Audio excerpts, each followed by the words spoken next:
Kathleen Stock describes herself as a gender-critical feminist. She's explored these issues more deeply in her recently published book, Material Girls. I thought it was an excellent book, and the thing that struck me was that it actually is very even-tempered.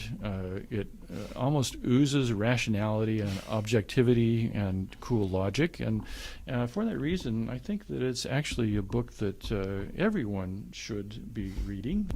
And for that very positive contribution, you have faced and are still facing, actually, a quite vicious backlash. Quote, one of the wretched island's most prominent transphobes, unquote, as a spiteful bootlicker or an insidious front for a very hateful movement, again in quotes. And these are some of the nicer things that have actually been said about you, you know. And so, and consequently, your appearances have been disrupted. The overall impression is they really just want to shut you up, okay? And that's, of course, totally contrary to the kinds of things that we academics should be about.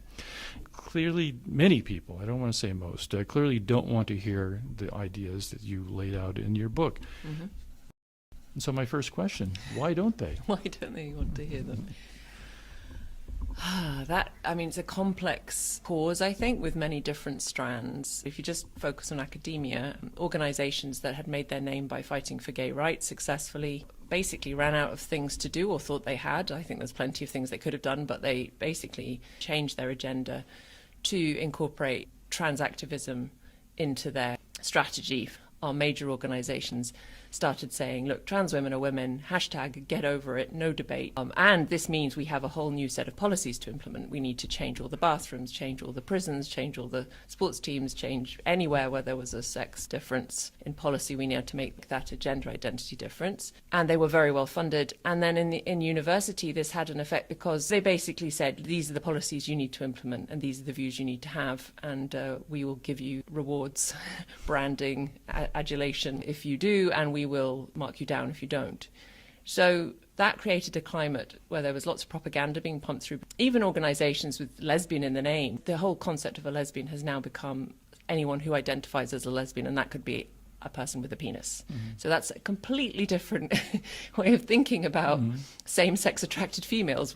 At the same time, partly because of the popularity of these ideas in the wider world, it became a career move to embrace these ideas. What used to be women's studies departments had become gender studies departments, influenced by post-structuralist ideas coming from queer theory and Judith Butler.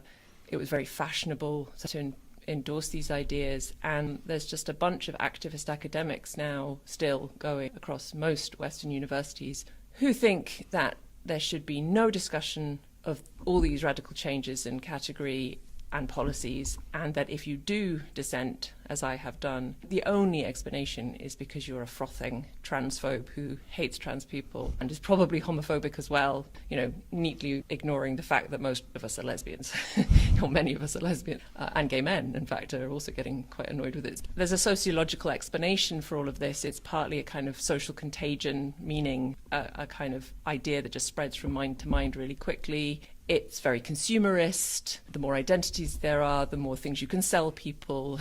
It fits very well with corporate agendas. It also looks radical to those who want to see themselves as radical. So it just satisfies on a number of levels, apart from, you know, deep politics and good philosophy.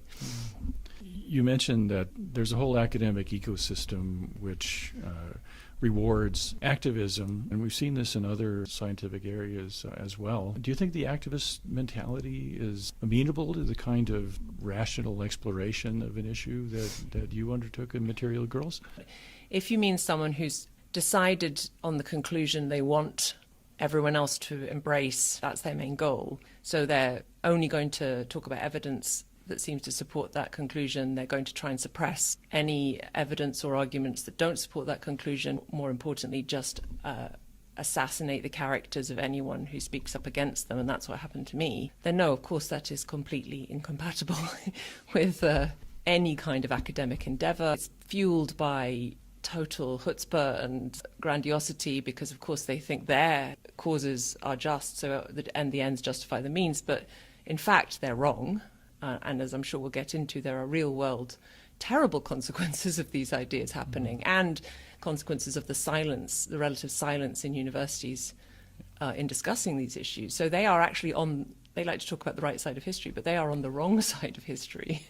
But even if you just take away that point, it just makes universities, you might as well just defund them, because what are they for? The only thing they were supposed to do was to have reasonable arguments in relatively constrained ways that don't degenerate into name-calling and emotional blackmail and worse. And if that's not what they're doing, then I don't know what they're for. I don't think transphobia is a descriptive term. It's a slur, really. Perhaps you could explore that a bit further. In modern-day parlance, as defined by trans activists, it's just